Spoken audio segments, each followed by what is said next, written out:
If you're thinking about moving to Kansas City in 2025, you have almost certainly heard of Overland Park, Kansas. It's the suburb everyone talks about. It's at the top of all of the rankings, and you might have even come across it before looking into the rest of Kansas City. This video, we're going to break down why so many people are moving to Overland Park, Kansas, and why some end up pivoting to a different suburb altogether before they decide on where to buy or build a home. And without further ado, part number one, why so many people are moving to Overland Park and who it might not be the best fit for. As you can see on the map, it's located in the southwest corner of the Kansas City metro area. Happens to be one of the largest cities here. You could go to all of the shops, restaurants, entertainment spots, drop the kids off at school, and so much more without ever having to leave the bounds of the city. But you're still within about 15 to 45 minutes of downtown Kansas City, about 30 minutes to an hour away from the airport. And the reason that range is so big,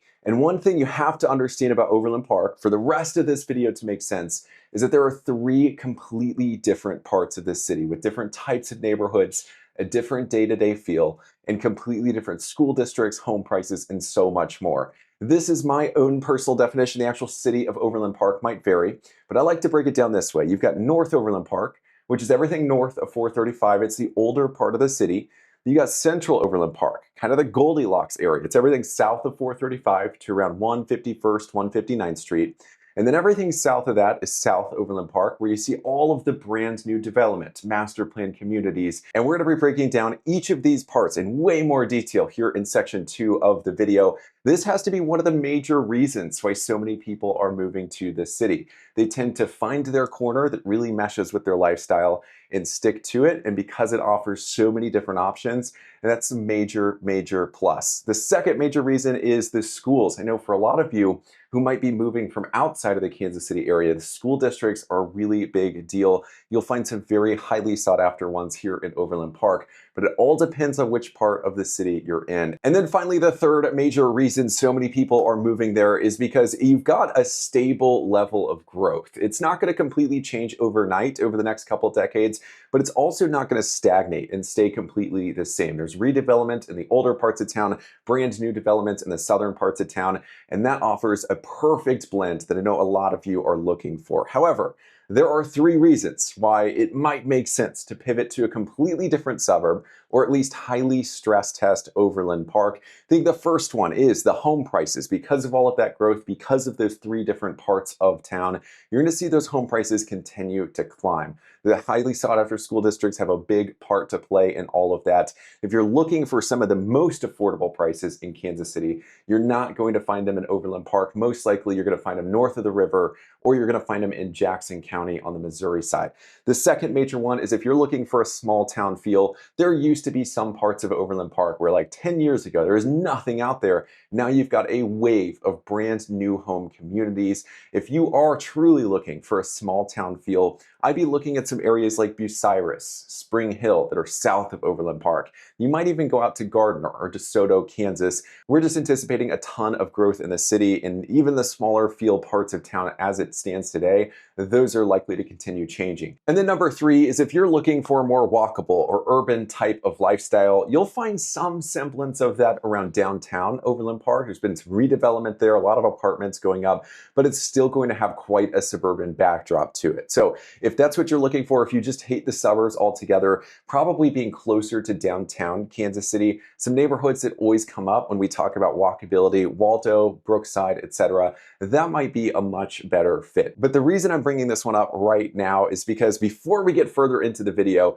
the major point is that there are many different parts of Overland Park. It's not quite one size fits all. And North Overland Park, for example, there's a night and day difference between it and South Overland Park. So any questions about buying, building a home, finding the right area in the city, any questions about other suburbs to compare it to as we make our way throughout the video, feel free to give me a phone call, text message, email. I help people relocate from all over the country, find the perfect spot to buy or build a home. And I'd love to make all of this info specific to you as well. Moving on to part number two, it's where to live in Overland Park, Kansas. Now we're going to start with the three different parts we discussed in part number one, but we're going to go into way more detail. And the first one is North Overland Park. The big draw of this specific area is it's very centrally located. You're about 10 to 20 minutes away from downtown Kansas City. You're the closest to the airport you can get in the bounds of the city. But you also have some of the lowest home prices there. And the nice thing is, even though a lot of these homes were built in the late 1900s, they're not quite as old as some of the suburbs you'll see to the north, like Prairie Village, Fairway, Mission, Roland Park, Westwood, etc. The big difference is that in a lot of those suburbs that we just listed, it is not uncommon to see mostly one-car garage homes. There's a wave of redevelopment happening where some of those homes are being torn down, largely for that reason. Brand new homes are being built. We're starting to see a little bit of that in North Overland Park, but the nice thing is you have a ton of variety when it comes to the housing. And because they were built a little bit after the 1950s, closer to the late 1900s, is you get these two-car garages, oftentimes these huge 2 stories or sprawling ranches. The other nice thing is you get the mature landscaping, the trees that are 50 plus years old that just create a ton of privacy, a ton of shade throughout the neighborhoods. And a lot of the time, you're not going to find HOAs. And when you do, they're usually just going to handle things like trash, recycling, etc. But that all changes once we get to Central Overland Park here in just a second.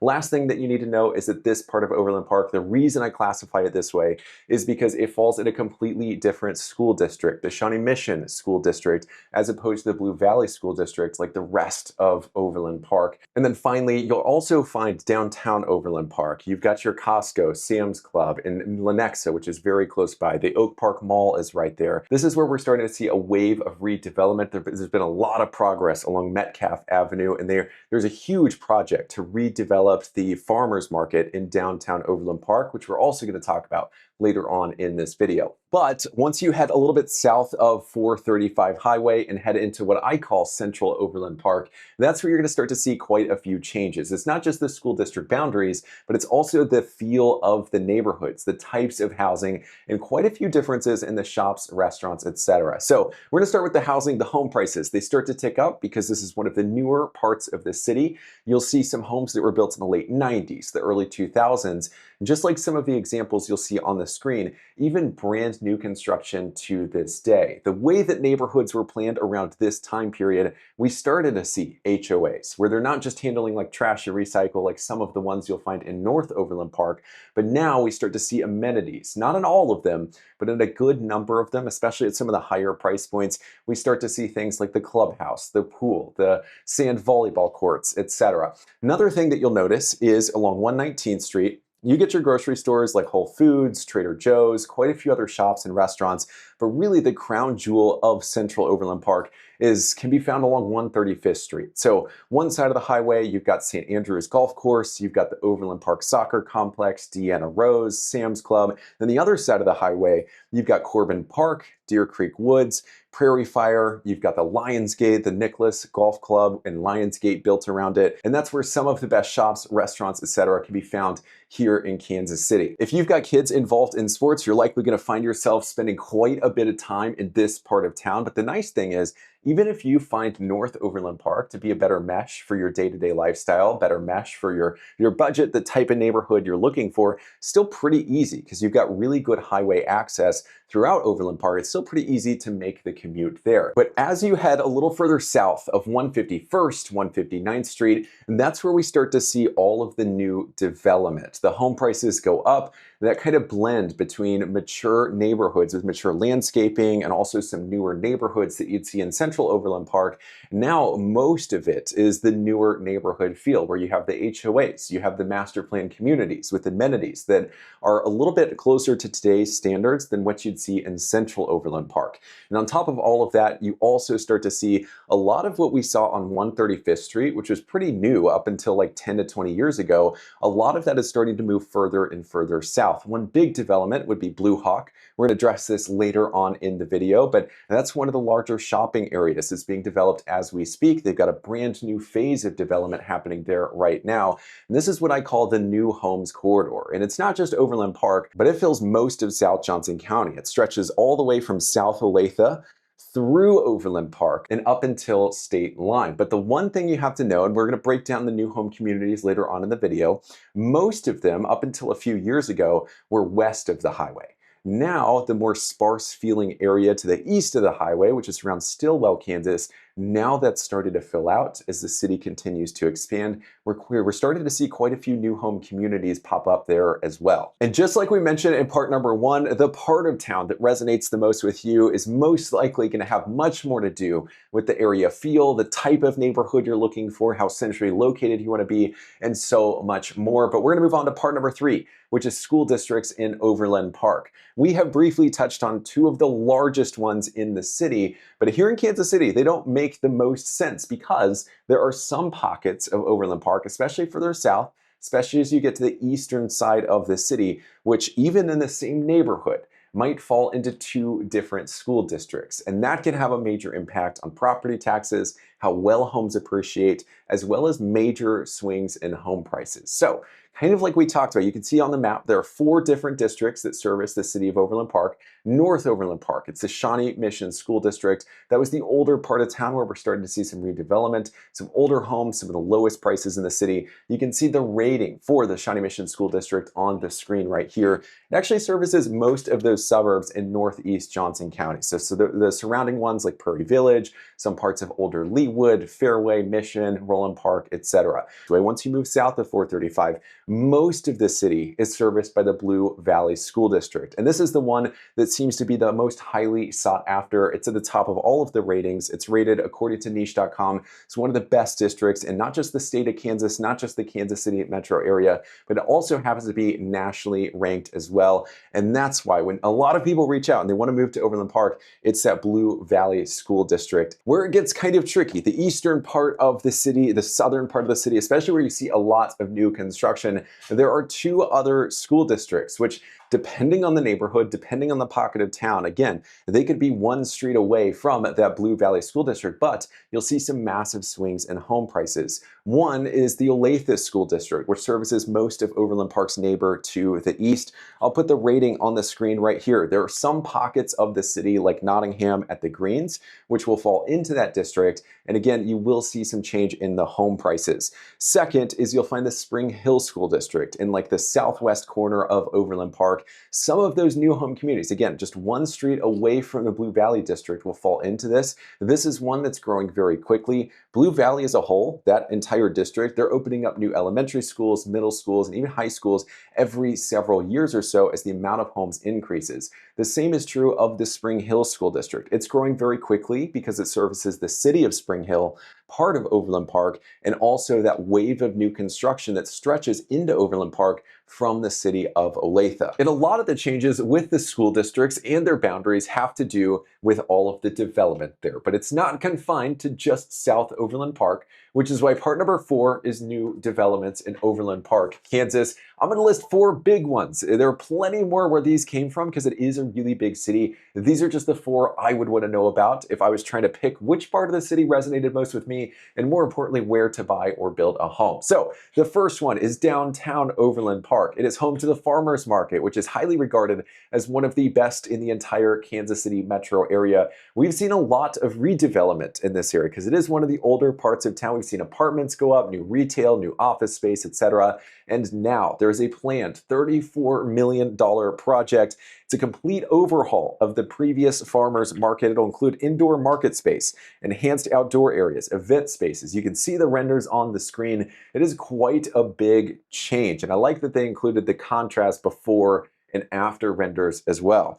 Completion is planned for sometime in 2026. This has been in the works for a very long time, and it's an effort to make this more of a gathering spot, bring it up to speed with some other areas like Central and South Overland Park, which leads us to the second major one, which is Prairie Fire. You've got the beautiful Prairie Fire Museum, shops, retail, commercial, and a brand new wave of development planned there as well. One of those changes will actually be inside the Prairie Fire Museum. It's the College Baseball Hall of Fame. They're going to add interactive exhibits there, which I'll put some pictures on the screen. It's kind of like Top Golf, but for baseball, which is really, really unique. They also have initial plans for a larger hotel space. They're going to make some changes to the retail, the office space, etc. And while some of that is still subject to change, there's another development south of there that's moving full speed ahead and has been for many years now. It's called Blue Hawk, and it's right off 69 Highway and 159th Street. What's interesting to me is like 10, 20 years ago,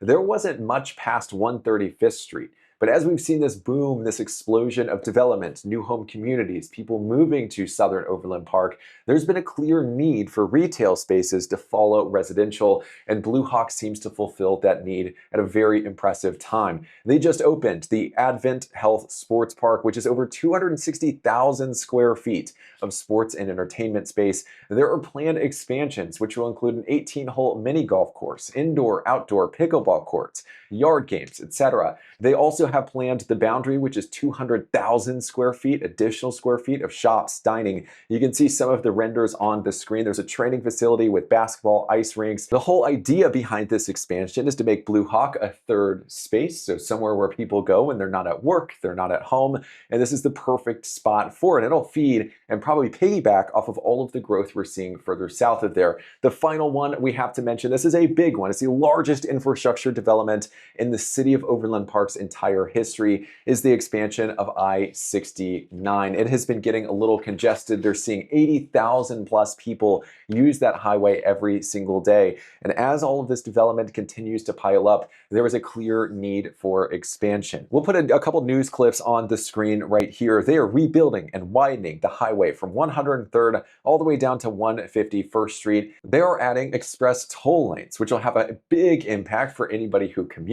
You will have charges for those. The other lanes that exist currently will be free, but hopefully that'll help speed it up. Future traffic, the goal is to make it a lot smoother in anticipation of the future wave of development that is planned in the southern parts of Overland Park. But all of this goes back to that first part of the video. The city is stable. There's a lot of room for growth. There's a lot of progression in many different parts of the city, and all of that has a major impact on home prices, which is why part number 5 is home prices in Overland Park, Kansas. Now, I'm going to put this chart on the screen, which shows the median sales price for single-family pre-existing homes over the last 12 months.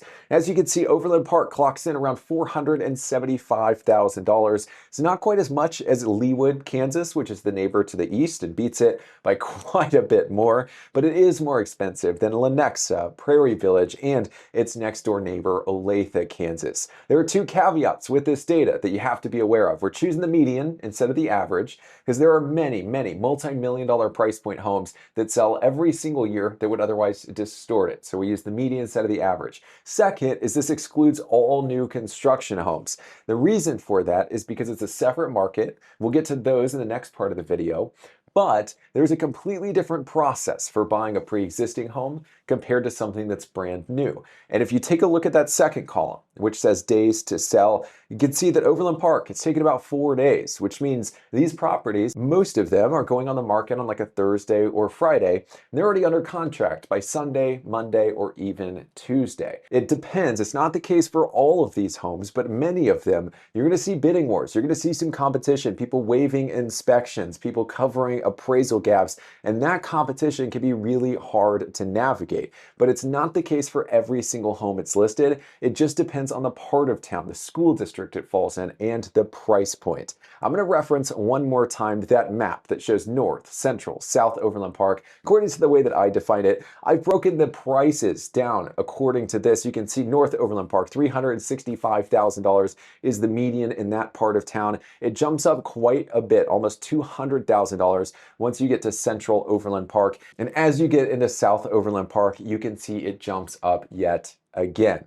But what's missing from all of that is all of the new construction homes in that part of Overland Park. And that brings us to part number 6, which is new homes in Overland Park, Kansas. We mentioned previously in the video, most of the new construction happening there is in the new homes corridor along the southern part of the city that stretches all the way from Olathe through Overland Park up until State Line. I do want to add one caveat here, which is Prairie Village, which is one of the suburbs to the northeast. That is where we're seeing a ton of homes being torn down, brand new homes going up. Some of that is starting to spill into the northern part of Overland Park, but the lion's share of new homes can be found in the southern part of the city. Here's a very similar chart that we showed for pre-existing homes. You can see the median price for brand new in Overland Park is $792,000. You can also see very similar comparison. Leawood comes in more expensive, Prairie Village, Fairway, they come in more expensive. A lot of those are either very large homes. In Prairie Village, Fairway, a lot of them are going to be teardowns. Some of them in Leawood are going to be tear down. Some of them are going to be in brand new home communities. And then you'll see Lenexa, Shawnee, Olathe. Those are mostly going to be subdivisions, and you can see the kind of big difference in home prices. But one thing that that data hides is how big of an impact, how big of a factor school district boundaries can be. Because that data, that shows all of Overland Park, all new homes. It doesn't parse down to a specific district. But if we do, and we look just at new homes in the highly sought after Blue Valley School District, you see a major difference. And that's what this data shows. The median price in that district in Overland Park for a brand new home, $940,000. That is quite a jump. And yes, I included the average square footage, around 3,700 square feet, which is pretty big for a new construction home. It all depends on which communities you're looking at. And that leads us to part number 7, new home communities in Overland Park, Kansas. I'm going to reference the new homes corridor again. If you look at the highway on that chart, most of the new home communities up until several years ago were west of the highway. And now we're starting to see some on the east side of the highway, and they have some of the lowest prices in that highly sought after Blue Valley School District. But I'm going to list some of the bigger communities, ones that I've covered on this channel before, so at least that way you've got some that you can look at. So the first one, Century Farms. It's a luxury new home community. It's already established, but they do have one final phase of construction left. The reason that matters is because you already have amenities. It's not like a massive amount of construction happening throughout the community, just one final phase, one last opportunity to get in there. You'll see prices start at the 950s. You got resort style amenities, a community garden, a beautiful pool. You've got a very interesting clubhouse. We actually toured it. It is just beautiful. You got a lot of exposed beams there, and it is slightly further north than most of the other new home communities you'll find along that southern corridor. The second one is actually Southern Meadows. It's on the other side of the highway. It's closer to state line, and it looks like it's out in the middle of nowhere. But rest assured, to get to like Prairie Fire, 135th Street, it's only 15 minutes away because it's right off Mission Road. But this will be one of the larger master plan communities in the city. It'll be over 1,200 home sites. There's some of the lowest prices in the Blue Valley School District for new homes that start in the 600,000s. But unlike Century Farms, Southern Meadows is just in the first few phases. So while amenities aren't there yet, they are well on their way within the next year or so. Now, the next 3 communities, they're all part of one video I recently did breaking down some brand new developments in the city of Overland Park.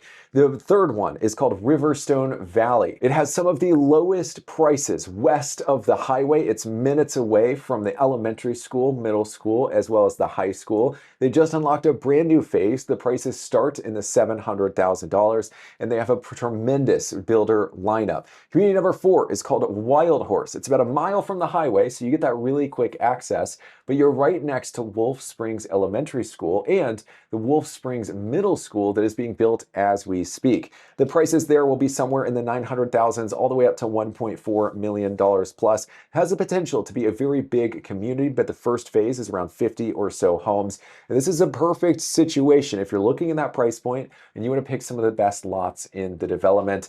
The fifth one is called Walnut Reserve. You can see that drone footage. It is absolutely stunning. Prices will be $1 to $2 million plus. You'll have high-end luxury custom homes built on those very private lots that are mostly a third of an acre or even bigger.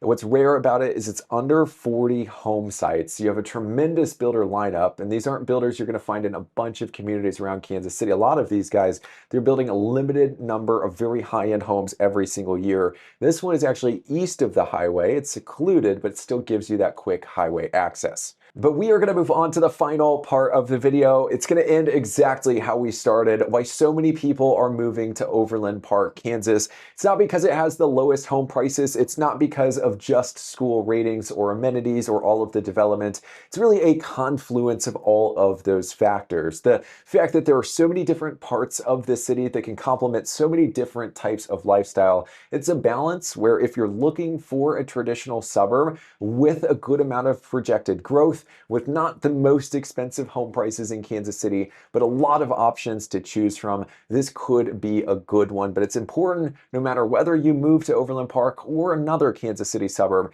it's important to stress test it. And any questions buying, building a new home or pre-existing one in Kansas City, I'd absolutely love to help make this all specific to you and make sure that you're looking at your best options and also getting as much value as possible. So feel free to reach out, give me a phone call, text message, email. I'd love to make it happen for you. Before you go, we've got two things on the screen. We've got a video that breaks down some of the best neighborhoods in the city of Overland Park.